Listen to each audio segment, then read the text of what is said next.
এক ছিল গরিব কাঠুরে, নাম তার লক্ষিন্দর। সে বাস করত ময়নাগড়ের দক্ষিণে এক ঘন বাঁশবাগানের পাশে। তার স্ত্রী এবং এক পঙ্গু মেয়ে ছিল। লক্ষিন্দর প্রতিদিন ভোরে উঠে জঙ্গলে কাঠ কাটতে যেত, কিন্তু তার কুড়ালটা ছিল এমন ভোঁতা যে তার একদিনের পরিশ্রমে দুদিনের কাঠ জুটত না। একদিন লক্ষিন্দর কাঠ কাটতে গিয়ে এক অলৌকিক বটগাছের কাছে পৌঁছালো। সেই বটগাছটির তলায় ছিল একটি বিশাল আকারের পাথরের ঢিবি। এই ঢিবিতে কাঠুরেরা কখনোই আঘাত করত না, কারণ গ্রামের লোকেরা বলতো এর ভিতরে এক জাগ্রত দেবতা থাকেন।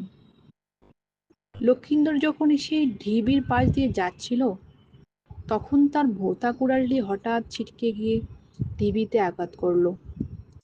সঙ্গে সঙ্গে ঢিবিটি দুভাগ হয়ে গেল।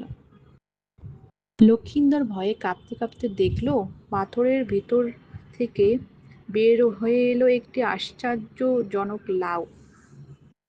লাউটি দেখতে পুরোপুরি সাধারণ হলেও তার গা থেকে এক অদ্ভুত স্নিগ্ধ আলো বের হচ্ছিল। লক্ষিন্দর ভাবল এ কোনো দৈব বস্তু হবে। সে লাউটি নিয়ে বাড়ি ফিরল। বাড়িতে ফিরে লক্ষিন্দর লাউটি তার স্ত্রীকে দেখালো। তার স্ত্রী লাউটি দেখে প্রথমে অবাক হয়ে ভাবল এটাকে কেটে রান্না করলে দুদিনের খাবার জুটবে। লাউটি কাটার জন্য সে যখনই ছুরি তুলল, লাউটির ভিতর থেকে এক মিষ্টি কণ্ঠস্বর ভেসে এলো,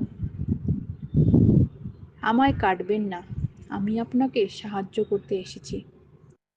লাউটি এরপর তাদের বলল, আমি হলাম ভাগ্য লাউ। আপনাকে যদি আমাকে প্রতিদিন একবার স্পর্শ করে সযত্নে স্পর্শ করেন, তাহলে পরের দিন আপনাদের যা প্রয়োজন তার 1/3 জিনিস আপনি নিয়ে চলে আসবে। লক্ষিন্দর ও তার স্ত্রী বিশ্বাস করতে পারছিল না। তারা লাউটিকে যত্ন করে ঘরের এক কোণে রাখলো এবং প্রতিদিন একবার স্পর্শ করলো। পরের দিন সকালে তারা দেখল তাদের উঠোনে সামান্য কিছু চাল, ডাল ও একটি নতুন কুড়াল রাখা আছে। প্রথম দিন সামান্য পেলেও তারা খুশি হলো। এইভাবে প্রতিদিন তারা লাউটিকে স্পর্শ করত, আর পরের দিন তাদের দরকারি জিনিসপত্র যেমন চাল, ডাল, নতুন কাপড়, পঙ্গু জন্য হুইল চেয়ার সব আসতে শুরু করলো। কিন্তু মজার ব্যাপার হলো লাউটি কখনোই তাদের জন্য পুরো দরকারি জিনিস দিত না, সবসময় 1/3 দিত। একদিন লক্ষিন্দরের স্ত্রী বিরক্ত হয়ে বলল, এই লাউ আমাদের পুরো জিনিস কেন দেয় না? আমরা কি সবসময় এত সামান্য দিয়েই সন্তুষ্ট থাকবো? এই কথা শুনে লাউটি বলল, আমি তোমাদের পরিশ্রমের অংশ কমাতে আসিনি, আমি শুধু তোমাদের দৈনিক কষ্টের ভাগ কমাতেই এসেছি, যাতে তোমরা পরিশ্রম করে পাওয়া বাকি অংশের মূল্য বুঝতে পারো। সম্পূর্ণ বিনা পরিশ্রমে পাওয়া জিনিস কোনোদিনও স্থায়ী সুখ দেয় না। লক্ষিন্দর লাউটির কথা বুঝতে পারল।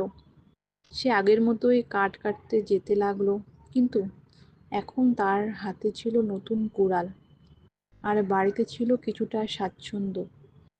সে তার পরিশ্রম আর লাউটির সামান্য উপহারের মিশ্রণে সুখে দিন কাটাতে লাগলো। সে বুঝতে পারল অলৌকিক সাহায্য পেলেও পরিশ্রমের মূল্য কোনোদিন ভোলা উচিত নয়।